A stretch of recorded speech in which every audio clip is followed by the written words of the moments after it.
وديما نجيكم بوصفاتي اللي تكون خفيفة وسريعة، والأكثر أنها تكون صيفية وتوالم هذا السخانة.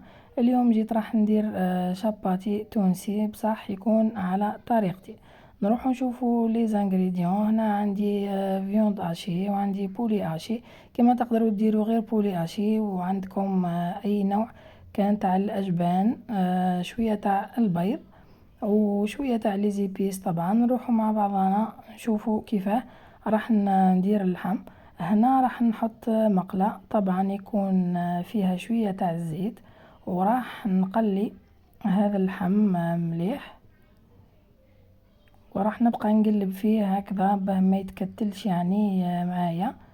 كما راكم تشوفون نفتحو بالمغرف. هنا زدتلو شوية تاع البصل، ما كثرتش، شوية تاع معدنوس وشوية تاع الزيتون الاخضر. هنا الزيتون الاخضر راح يعطيني يعني قو هايل.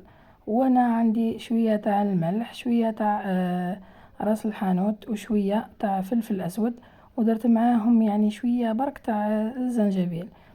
وهنا نروحوا لطريقة العجينة. أنا وزنت الفرينة 600 غرام، درت لها شوية ملح، شوية تاع السكر، ونص باكي تاع خميرة القاطو وخميرة الخبز مغرف كما راكم تشوفوا، ودرت مغرف تاع سانوج. وهنا عندي 3 مغارف تاع الزيت يكونوا ما همش كبار. وراح نبدأ نبل في هذا العجينة. هنا راح نضيف لها شوية تاع الحليب بودر، كنت نسيته مع الأول. ونرجع نلم العجينة تاعي، راح نلمها يعني عادي، ما هيش طرية وما هيش يابسة.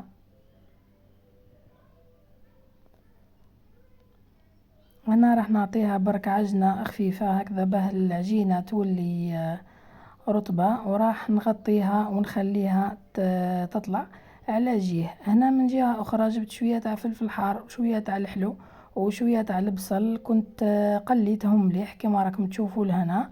أنا قليتهم هكذا باه ما يجينيش يعني الفيديو طويل. راح نزيد لهم البيض يعني على أفراد العائلة. أنا درت يعني هنا راني درت 6 ولا 7 بيضات.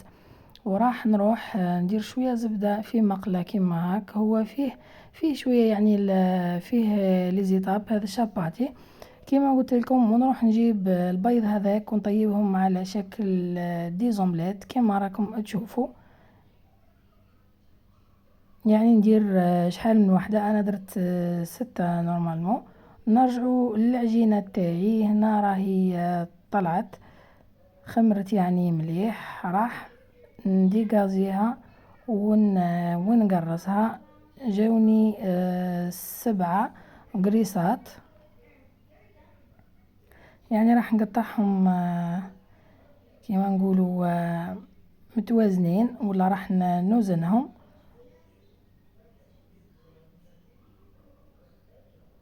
وهنا ندير شوية زيت يعني في البلان دي ترافاي.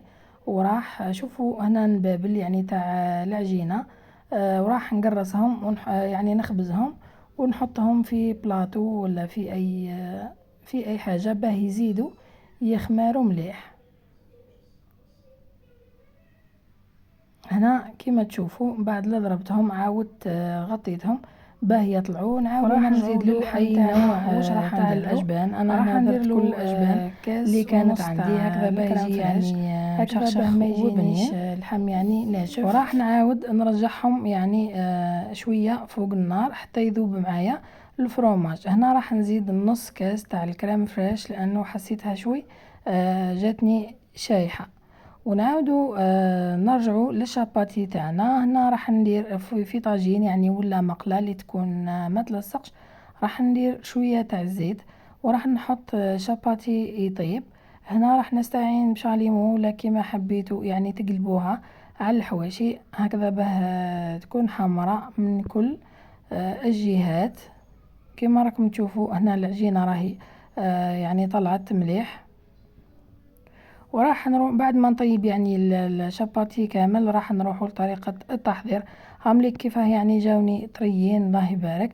هنا عندي كامل لي زانغريديون، عندي الفرامج، الهريسة، المايونيز، سلاطة، يعني نتوما واش حبيتو تعمروا هذا الشاباطي.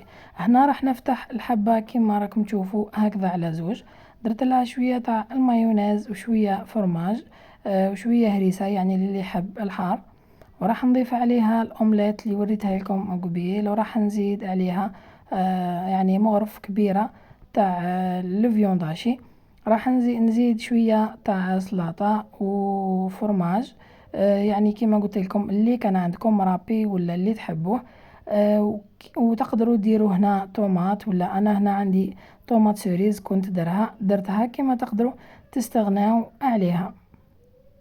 يعني وصفة صيفية وسهلة، يعني ما فيهاش المكونات ياسر. هذا كان شاباتي تاعي لنهار اليوم،